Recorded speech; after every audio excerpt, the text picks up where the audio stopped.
Salut, c'est Zaba et commençons tout de suite par le numéro 10, le symbolisme dans l'art.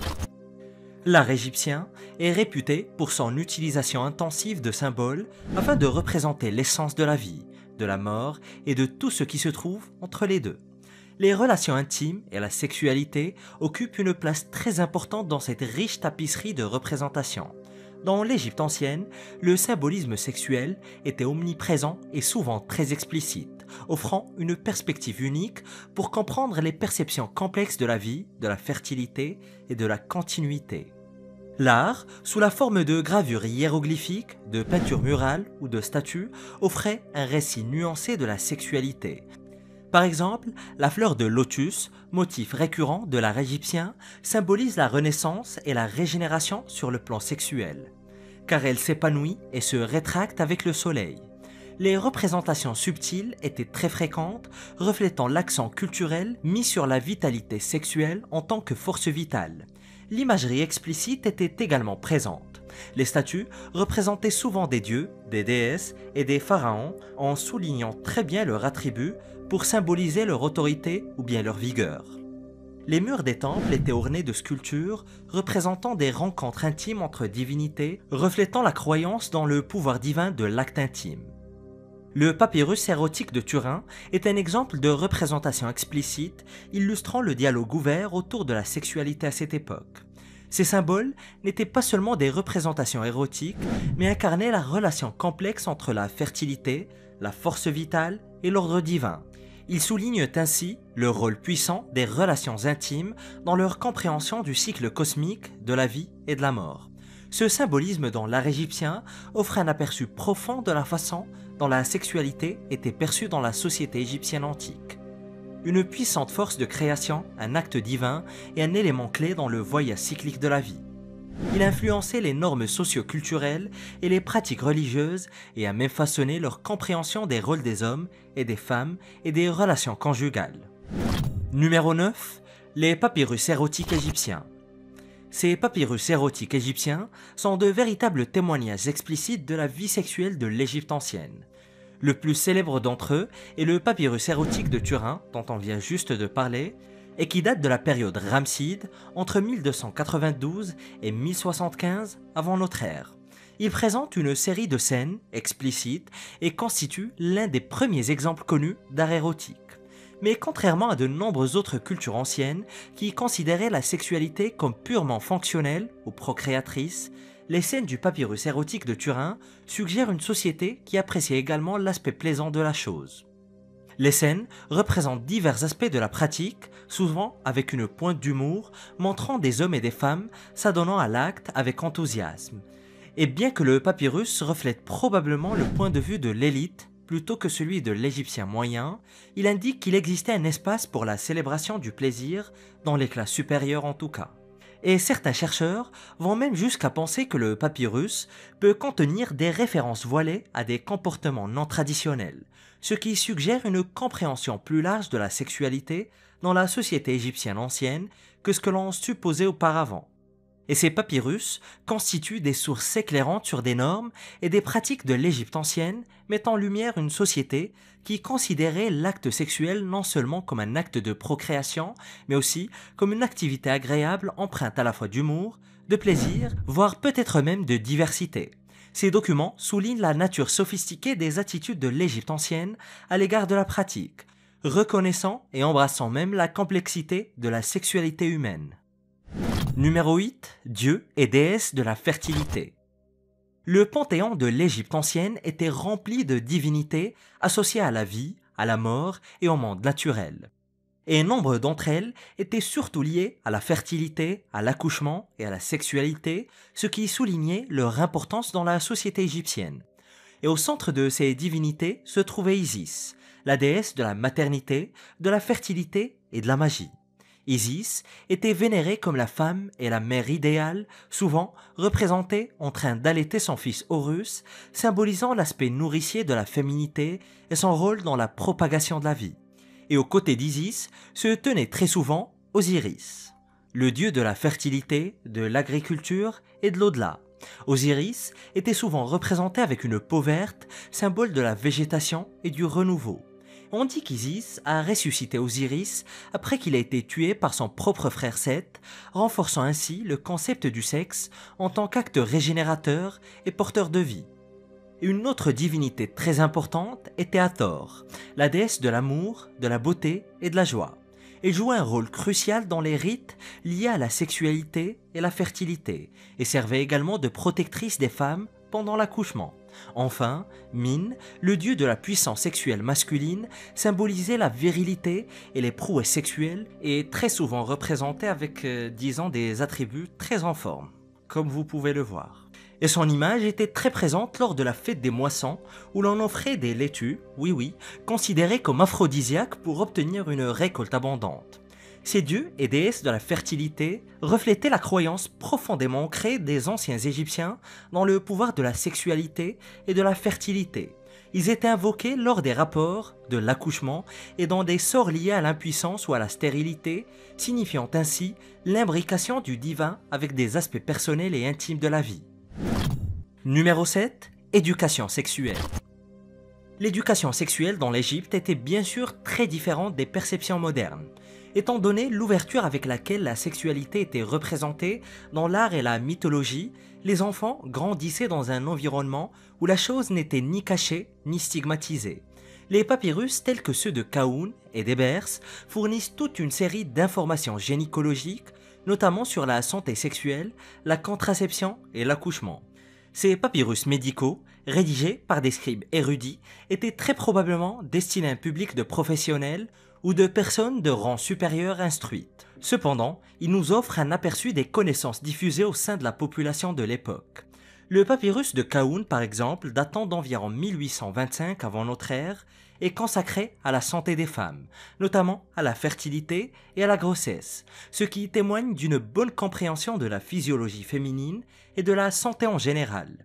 Le papyrus Ebers, l'un des papyrus médicaux les plus anciens et les plus importants, comprend des sections sur la santé des femmes, mettant en évidence la compréhension des cycles menstruels et leur lien avec la fertilité. Les textes moraux et de conduite, tels que les textes de sagesse, servaient souvent de guide aux jeunes gens entrant dans l'âge adulte, leur prodiguant des conseils sur des questions telles que les responsabilités conjugales et l'importance d'avoir des enfants. Et sans être explicitement une éducation sexuelle, ces textes informaient indirectement les jeunes sur leurs rôles sociétaux et familiaux, et qui incluaient intrinsèquement les relations intimes. Et grâce à ces textes, l'éducation sexuelle a été intégrée au tissu de la société égyptienne antique. Les informations qu'ils transmettaient sur la santé et les responsabilités morales ont contribué à façonner un environnement où la sexualité était comprise, respectée et considérée comme un aspect vital de l'existence humaine. Numéro 6. Méthode de contraception. Dans l'Égypte ancienne, les connaissances en matière de procréation étaient étonnamment sophistiquées. Les Égyptiens avaient mis au point de nombreuses méthodes de contraception, comme en témoignent des textes médicaux tels que les papyrus Ebers et Khaoun. Le contraceptif le plus couramment utilisé était le pesser, un dispositif placé dans l'utérus pour empêcher le liquide séminal d'atteindre sa destination. Fabriqué à partir d'ingrédients tels que de la bouse de crocodile, du miel et de la gomme d'acacia, ces pessers agissaient comme des barrières physiques et modifiaient éventuellement le pH vaginal pour le rendre inhospitalier pour les spermatozoïdes. Une autre méthode populaire consistait à utiliser de la gomme d'acacia fermentée qui produit de l'acide lactique, un spermicide qui a même été utilisé dans l'ère moderne. Cette substance était souvent combinée avec des dattes et du miel et utilisée généralement avant les rapports intimes. Dans l'Égypte ancienne, la contraception n'était pas l'apanage des femmes. Les hommes également utilisaient une forme rudimentaire de préservatif fabriqué à partir d'intestins ou de vessie d'animaux, mais qui n'était probablement pas très efficace. En outre, nous disposons de récits qui témoignent que les Égyptiens pratiquaient, entre guillemets, le coït interrompu, et avaient conscience du cycle de fertilité, comprenant qu'il y avait certaines périodes du cycle d'une femme où elle avait moins de chances de concevoir. Ces méthodes de contraception témoignent de la connaissance approfondie de la santé sexuelle chez les anciens Égyptiens et de leur approche très pratique de la prévention des naissances. Ils reconnaissaient les conséquences potentielles des rapports et cherchaient à les contrôler de manière proactive, faisant preuve d'une perspective avant-gardiste qui résonne avec la compréhension moderne de la contraception. Numéro 5. Le mariage et les droits matrimoniaux. Dans l'Égypte ancienne, le mariage était une institution sociétale très importante dont l'objectif premier était d'assurer une descendance légitime. Mais il est très intéressant de noter qu'il n'y avait pas de cérémonie officielle de mariage. Un couple était considéré comme marié dès lors qu'ils commençaient à vivre ensemble. S'il était courant que les hommes se marient au début de la vingtaine et les femmes un petit peu plus jeunes au début de l'adolescence, il ne s'agissait pas d'une norme rigide. Et il semblerait également que les hommes et les femmes avaient le droit de choisir leur partenaire. L'amour et la camaraderie étaient considérés comme des aspects essentiels du mariage, comme en témoignent les poèmes et les lettres d'amour de la période du Nouvel Empire. Et en termes de droits matrimoniaux, l'Égypte ancienne était relativement progressiste. Les femmes avaient des droits et des responsabilités importantes dans le cadre de la relation conjugale. Elles pouvaient posséder des biens et en hériter, demander le divorce et se représenter elles-mêmes devant les tribunaux. Et en cas de divorce, qui n'était pas du tout rare d'ailleurs, les femmes se voyaient souvent accorder une pension alimentaire et conserver la possession de leur dot. La monogamie était la norme dans l'Égypte ancienne, bien qu'il y ait eu des exceptions, notamment au sein de la royauté, bien sûr, où la polygamie était pratiquée pour des raisons politiques et dynastiques. Il existe aussi des preuves de relations extra-conjugales, mais celles-ci étaient généralement très mal vues. La sexualité conjugale était considérée comme un aspect essentiel d'une union réussie, et aucun tabou sociétal ne s'opposait à l'expression de l'affection et du désir conjugal. Les papyrus érotiques, les textes et l'art indiquent que les relations étaient pratiquées dans le cadre du mariage, non seulement pour la procréation, mais aussi pour le plaisir mutuel. Numéro 4. La dualité genre-sexualité. La société égyptienne antique se caractérisait par une certaine dualité des sexes. Les hommes et les femmes avaient des rôles bien distincts, mais se partageaient équitablement la vie religieuse, sociale et économique.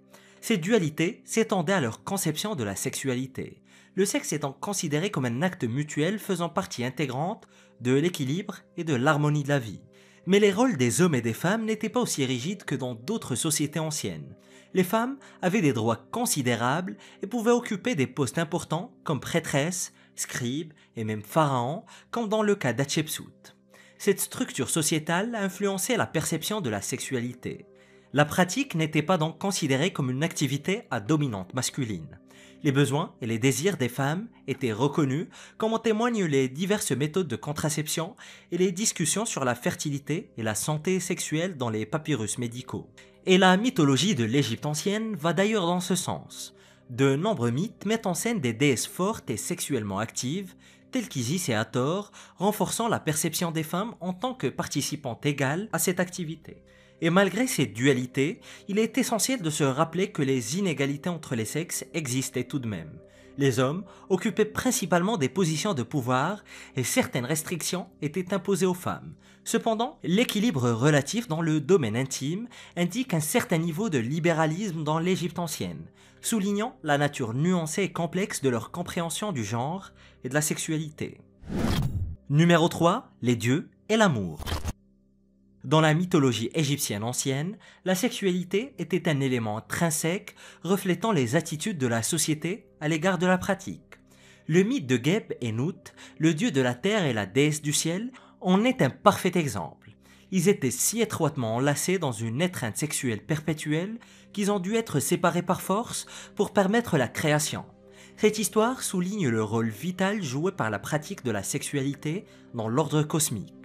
Et les contes d'Isis et d'Osiris sont également imprégnés d'images sexuelles. Lorsqu'Isis a ressuscité son mari, Osiris, c'est leur union intime qui a permis la naissance de leur fils Horus.